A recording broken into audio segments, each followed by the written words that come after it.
നമസ്കാരം. News Kerala information വാർത്തകളിലേക്ക് ഒരിക്കൽ കൂടി സ്വാഗതം. കുട്ടികളെ ദത്തെടുക്കുന്നതുമായി ബന്ധപ്പെട്ട് ഞാനൊരു വീഡിയോ കഴിഞ്ഞ ദിവസം പോസ്റ്റ് ചെയ്തിരുന്നു. ഒരു ഓഡിയോ റെക്കോർഡ് ചെയ്ത വീഡിയോ ആണ് പോസ്റ്റ് ചെയ്തത്. അതിലുമായി ബന്ധപ്പെട്ട് നിരവധി ആളുകളാണ് എന്നെ ഇതുമായി കൂടുതൽ വിവരങ്ങൾ അറിയാൻ വിളിച്ചുകൊണ്ടിരിക്കുന്നത്. ഏതായാലും അതിൻ്റെ കുറച്ചുകൂടി ഡീറ്റെയിൽ ആയിട്ടുള്ള വിവരങ്ങളാണ് ഇന്നത്തെ ഈ വീഡിയോയിൽ നിങ്ങൾക്ക് മുന്നിൽ അവതരിപ്പിക്കുന്നത്. നിങ്ങൾക്ക് കൃത്യമായി ഈ വീഡിയോ നിരവധി തവണ കേട്ടാൽ നിങ്ങൾക്ക് കുട്ടികളെ ദത്തെടുക്കുന്നതുമായിട്ടുള്ള ബന്ധപ്പെട്ട വിവരങ്ങൾ ഇതിൽ പൂർണ്ണമായി ഞാൻ അറിയിക്കുന്നുണ്ട്. കുട്ടികളെ ദത്തെടുക്കുന്ന നടപടിക്രമങ്ങളും യോഗ്യതയുടെ തുടങ്ങിയ വിശദീകരണ പോസ്റ്റാണിത്. അപ്പോൾ അതുകൊണ്ട് തന്നെ ഇത് കുറച്ച് ലെങ്തി ആയിട്ടുള്ള ഒരു സംഭവമാണ്. ഇത് നമുക്ക് കിട്ടിയിരിക്കുന്നത് department of woman and child ഡെവലപ്മെൻറ്റിൽ നിന്നാണ്. അവരോട് ഉള്ള കടപ്പാട് അറിയിക്കുന്നു. ഞാൻ കഴിഞ്ഞ ദിവസം പറഞ്ഞിരുന്നു, നമുക്ക് കാര വെബ്സൈറ്റാണ് ഇതിന് ചെയ്യേണ്ടത്. www.cara.nic.in. ഞാൻ ഇതിൻ്റെ ടൈറ്റിൽ ഇതിന് മുമ്പിൽ തന്നെ കൊടുത്തിട്ടുണ്ട്. അതിലാണ് രജിസ്റ്റർ ചെയ്യേണ്ടത്. പിന്നെ നമ്മൾക്ക് ഇന്ത്യ ഗവൺമെൻറ്റിൻ്റെ ദത്തെടുക്കൽ ചട്ടങ്ങൾ അനുസരിച്ച് ഉപേക്ഷിക്കപ്പെട്ട അനാഥരായ കുട്ടികളെ ദത്തെടുക്കാം. അതായത് നമുക്ക് പല രീതിയിൽ കുട്ടികൾ അനാഥരാകുന്നുണ്ട്. അങ്ങനെയുള്ള പല കുട്ടികളും സർക്കാരിൻ്റെ സംരക്ഷണ കേന്ദ്രങ്ങളിലാണ് ഉണ്ടാവുക. പല രീതിയിലും ഉണ്ടാവാം. അപ്പോൾ ആ കുട്ടികളെയൊക്കെ അതിൻ്റെ യഥാർത്ഥ അവകാശികളില്ലെങ്കിലോ അല്ലെങ്കിൽ ബന്ധുക്കളില്ലെങ്കിലോ ഒക്കെ ആണ് നമുക്ക് ദത്തെടുക്കാൻ പറ്റുക. അപ്പോൾ അങ്ങനെയുള്ള കുട്ടികളെയാണ് നമുക്ക് ദത്തെടുക്കാമെന്ന് പറയുന്നത്. ദത്തെടുക്കാൻ ആഗ്രഹിക്കുന്നവർ കാര വെബ്സൈറ്റ് വഴി ഓൺലൈനായിട്ട് രജിസ്റ്റർ ചെയ്യണം. നമുക്ക് ഇതിനു വേണ്ടിയിട്ട് നിങ്ങൾക്ക് എന്ത് ചെയ്യാം, നമ്മൾക്ക് ഓരോ ജില്ലകളിലും ഡിസ്ട്രിക്ട് ചൈൽഡ് പ്രൊട്ടക്ഷൻ യൂണിറ്റ് ഓഫീസുണ്ട്. അത് സാധാരണഗതിയിൽ കളക്ടറേറ്റിലാണ് ഉണ്ടാവുക. കളക്ടറേറ്റിൽ പോയി അന്വേഷിച്ചാൽ ആ ഓഫീസ് നിങ്ങൾക്ക് അറിയാത്തവർക്ക് പറഞ്ഞു തരും. അതായത് ജില്ലാ കളക്ടറേറ്റിലാണ് ഈ ഓഫീസ് സാധാരണഗതിയിൽ ഉണ്ടാവുക. അല്ലെങ്കിൽ അവിടെ പോയി ചോദിച്ചാലും വ്യത്യാസമുണ്ടെങ്കിൽ അവിടുന്ന് പറഞ്ഞു തരും. നമുക്ക് ഇങ്ങനെ രജിസ്റ്റർ ചെയ്യുമ്പോൾ ഒരു അക്നോളജ്മെൻറ്റ് സ്ലിപ്പ് കിട്ടും. കാരണം ഇതിൻ്റെ ഒരു റെഫറൻസിനായിട്ട് നമുക്കത് പ്രിൻ്റ് ചെയ്ത് സൂക്ഷിക്കണം. ആ പ്രിൻ്റ് നമുക്ക് പല സ്ഥലത്തും ആവശ്യം വരും. അപ്പോൾ അത് നഷ്ടപ്പെടാതെ അല്ലെങ്കിൽ അതിൻ്റെ കോപ്പികളെടുത്ത് വേണം നമ്മൾ മുന്നോട്ട് പോകാൻ വേണ്ടിയിട്ട്. ഇത് ദേശീയ തലത്തിലുള്ള ഒരു രജിസ്ട്രേഷനാണ്. അതുകൊണ്ട് തന്നെ ഈ സ്ലിപ്പ് വളരെ നിർബന്ധമായിട്ടുള്ള അല്ലെങ്കിൽ സൂക്ഷിച്ചു വെക്കേണ്ട ഒരു രേഖയാണ്. രജിസ്ട്രേഷൻ കഴിഞ്ഞ് 30 ദിവസത്തിനകം ആവശ്യമായ രേഖകൾ അപ്ലോഡ് ചെയ്യണം. അതായത് നമുക്ക് ഇതുമായി ബന്ധപ്പെട്ട് നിങ്ങൾക്ക് ഈ രജിസ്റ്റർ ചെയ്യുമ്പോൾ കുറേ രേഖകളുടെ കാര്യങ്ങൾ അതിൽ നിങ്ങൾക്ക് കൃത്യമായിട്ട് വരും. എന്തൊക്കെ രേഖകൾ വേണം അത് കൃത്യമായി നിങ്ങൾ എന്ത് ചെയ്യണം, ഈ പറയുന്നത് പോലെ ഈ 30 ദിവസത്തിനകം ഈ രേഖകളെല്ലാം സംഘടിപ്പിച്ച് അതിൽ അപ്ലോഡ് ചെയ്യണം എന്നുള്ളതാണ് അതിൻ്റെ ഒരു പ്രധാന ഘടകമാണത്. ഡോക്യുമെൻറ്റുകൾ നൽകിയ ശേഷം അപേക്ഷകൻ ഹോം സ്റ്റഡിക്കായി ഓൺലൈൻ വഴി ഒരു ദത്തെടുക്കൽ ഏജൻസിയെ തിരഞ്ഞെടുക്കണം. അതായത് നമുക്ക് ഈ ഡോക്യുമെൻറ്റുകൾ നൽകിയ ശേഷം അപേക്ഷകൻ ഒരു ഹോം സ്റ്റഡിക്കായിട്ട്, അത് സാധാരണഗതിയിൽ നിങ്ങൾ ഈ അപേക്ഷ നൽകാൻ പോകുന്ന DCPU തന്നെ ആയിരിക്കും ഉണ്ടാവുക. സാധാരണഗതിയിൽ നമുക്ക് കേരളത്തിൽ മറ്റ് ഏജൻസികളിൽ ഇല്ല എന്നാണ് എൻ്റെ അറിവ്. സാധാരണഗതിയിൽ അത് DCPU തന്നെയാണ്, ഡിസ്ട്രിക്ട് ചൈൽഡ് പ്രൊട്ടക്ഷൻ യൂണിറ്റാണ് അത് നിർവഹിച്ചു വരുന്നത്. അപേക്ഷൻ്റെ ജില്ലയിൽ ഏജൻസി ഇല്ലെങ്കിൽ അപേക്ഷൻ്റെ അതേ ജില്ലയിലോ അല്ലെങ്കിൽ അടുത്ത ജില്ലയിലോ ആയിരിക്കണം ഏജൻസി. അതായത് നമുക്ക് ഈ DCPU എല്ലാ ജില്ലയിലും ഉണ്ട് എന്നുള്ളതാണ് എൻ്റെ അറിവ്. അതുകൊണ്ട് തന്നെ അത് മറ്റ് ജില്ലയിലേക്ക് പോകേണ്ട കാര്യം വരുന്നില്ല. അത് ഇവർ തന്നെ ആ കാര്യങ്ങൾ ചെയ്തു തരും. കേന്ദ്രത്തിൽ നിന്നോ ജില്ലാ ശിശു സംരക്ഷണ യൂണിറ്റിൽ നിന്നോ ഉള്ള ഒരു സാമൂഹിക പ്രവർത്തകൻ അപേക്ഷൻ്റെ വീട് സന്ദർശിച്ച ശേഷം ഹോം സ്റ്റഡി റിപ്പോർട്ട് വെബ്സൈറ്റിലേക്ക് അപ്ലോഡ് ചെയ്യും.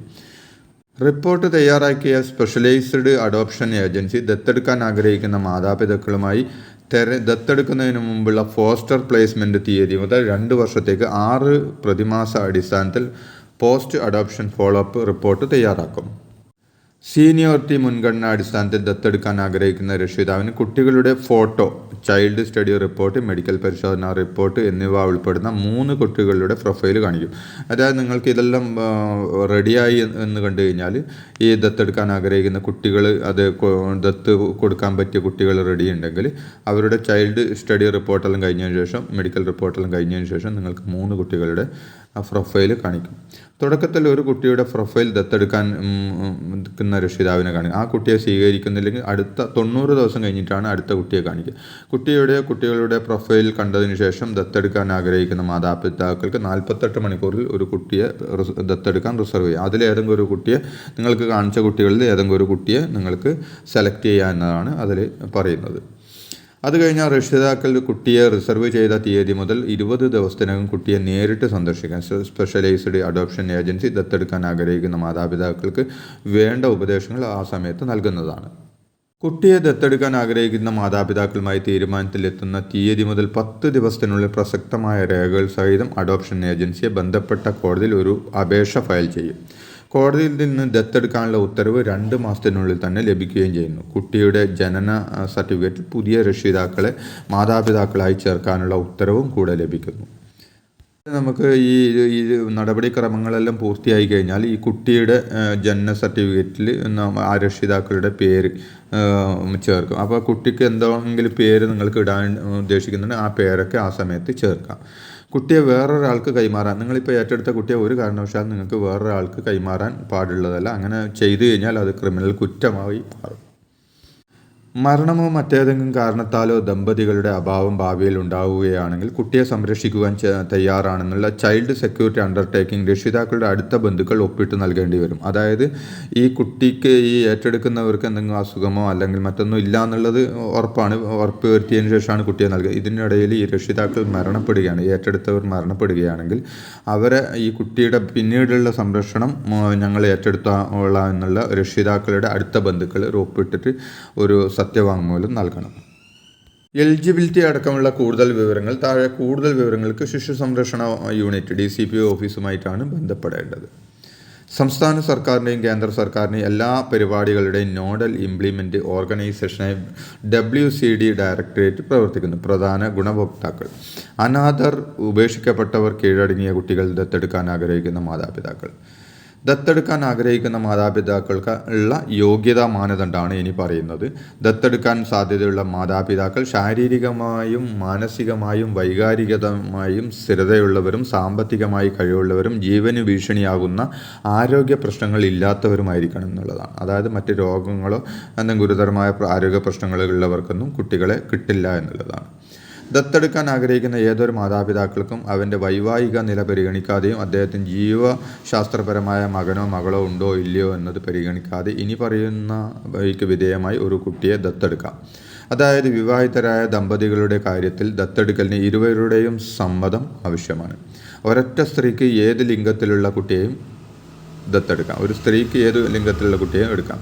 ഒരൊറ്റ പുരുഷന് ഒരു പെൺകുഞ്ഞിനെ ദത്തെടുക്കാൻ പറ്റില്ല. അതായത് അതിന് യോഗ്യനല്ല. ഒറ്റക്കുള്ള ഒരു പുരുഷനാണെങ്കിൽ അദ്ദേഹത്തിന് പെൺകുഞ്ഞിനെ കിട്ടില്ല, മറ്റ് ആൺകുഞ്ഞിനെ മാത്രമേ ലഭിക്കുകയുള്ളൂ. ദമ്പതികൾക്ക് കുറഞ്ഞത് 2 വർഷത്തെ സ്ഥിരമായ ദാമ്പത്യ ബന്ധമില്ലെങ്കിൽ ഒരു കുട്ടിയെയും ദത്തെടുക്കാൻ അനുവദിക്കാം. അതായത് സ്ഥിരമായിട്ടൊരു ദാമ്പത്യ ബന്ധം ഉണ്ടായിട്ടുണ്ട് ദമ്പതികളാണെങ്കിൽ അവർക്ക് മാത്രമേ കുട്ടിയെ കിട്ടുകയുള്ളൂ. ദത്തെടുക്കാൻ ആഗ്രഹിക്കുന്ന മാതാപിതാക്കളുടെ പ്രായം രജിസ്ട്രേഷൻ തീയതിയിൽ യോഗ്യത തീരുമാനിക്കുന്നതിന് കണക്കാക്കും. അതായത് ദത്തെടുക്കാൻ ആഗ്രഹിക്കുന്ന 2 പേരുടെയും കൂടിയുള്ള പ്രായം എന്ന് പറയുന്നത് നിലവിൽ 90 ഇപ്പോഴത് 85 കുറച്ചിട്ടുണ്ട്. അതായത് ഭാര്യയുടെയും ഭർത്താവിൻ്റെയും 2 പേരുടെയും വയസ്സ് തമ്മിൽ കൂട്ടി നോക്കുമ്പോൾ കിട്ടുന്നതാണ് ഈ പറയുന്നത്.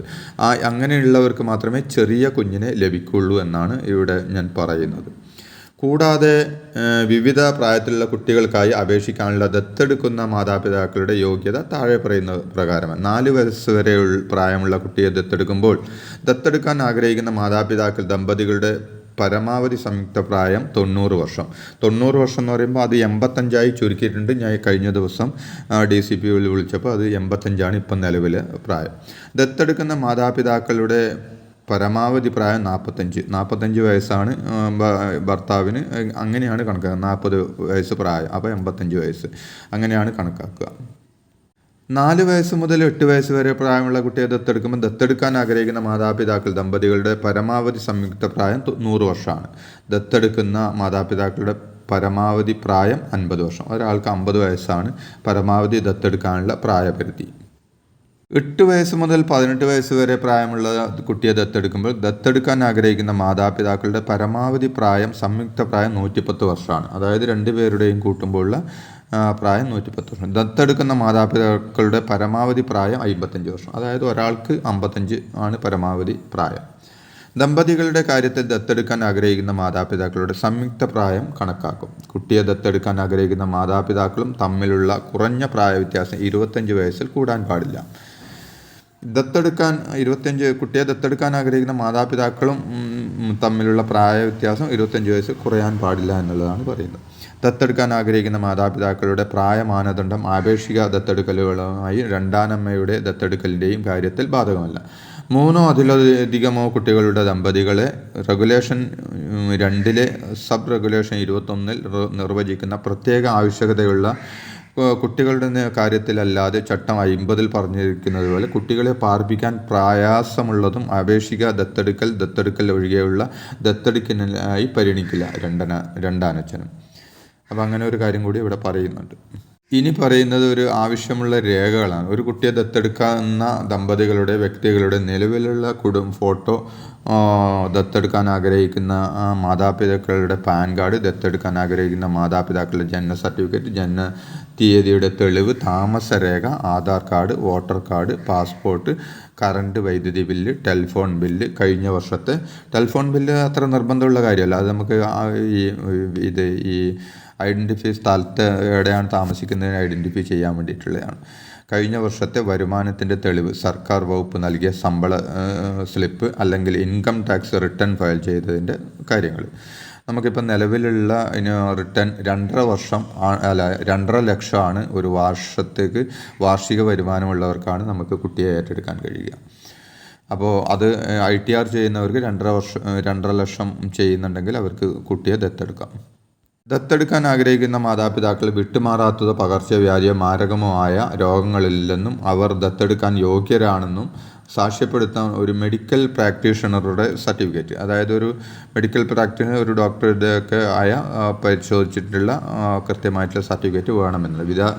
വിവാഹിതരായ ദമ്പതികളുടെ കാര്യത്തിൽ 2 അപേക്ഷകരുടെയും മെഡിക്കൽ സർട്ടിഫിക്കറ്റ് അപ്ലോഡ് ചെയ്യണം. ഈ സൈറ്റിൽ അപ്ലോഡ് ചെയ്യണം. അത് ഏത് കണ്ടീഷനാണെന്ന് DCPOയിൽ ചോദിച്ചാലേ അറിയുള്ളൂ.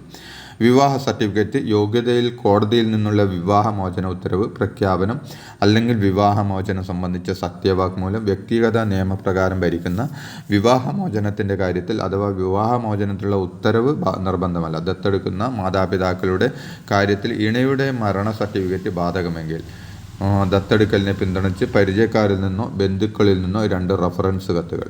അതായത് ഇപ്പോൾ ഈ ചില ആളുകൾ വിവാഹമോചനം ചെയ്തതിന് ശേഷമായിരിക്കും കുട്ടികളെ ദത്തെടുക്കണം എന്നൊക്കെ ആഗ്രഹിക്കുന്നത്.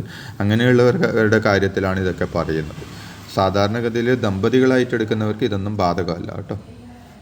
ദത്തെടുക്കലിൻ്റെ തരമാണ് പറയുന്നത്. In country adoption, inter country adoption, in country relative adoption, inter country relative adoption, step parent adoption. ഇങ്ങനെയുള്ള തരങ്ങളാണ്. ഒരു 5 തരം ദത്തെടുക്കലാണ് ഇവിടെ പറയുന്നത്. ഇനി ഇതിന് വേണ്ടി വരുന്ന ഫിനാൻഷ്യൽ ഹെൽപ്പ് അസിസ്റ്റൻസ് ആണ്. നമുക്ക് രജിസ്ട്രേഷൻ ഫോം, സ്റ്റഡി ഫീസായിട്ട് 6000 രൂപ ആദ്യം വേണം. ശിശു സംരക്ഷണ കോർപ്പസ് ഇൻ കൺട്രി അഡോപ്ഷൻ 40,000.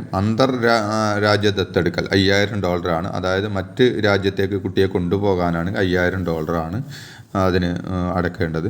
ദത്തെടുക്കലിന് ശേഷമുള്ള ഫോളോഅപ്പ് ചാർജ് 2000 രൂപ, 4 സന്ദർശനങ്ങൾ. അതായത് ഓരോ ഫോളോപ്പിനും 2000 രൂപ, 4 സന്ദർശനങ്ങളാണ് പറയുന്നത്. എവിടെ അപേക്ഷിക്കണം എന്നുള്ളത് ഞാൻ ആദ്യം തന്നെ പറഞ്ഞു. www.cara.nic.in എന്ന ഓൺലൈൻ വെബ്സൈറ്റിലാണ് അപേക്ഷിക്കേണ്ടത്. താഴെ പറയുന്ന ഏജൻസികളെ കുറിച്ച് ഞാൻ പറയാം. Central adoption resource authority, CARA ആണ്, കാര അതാണ്.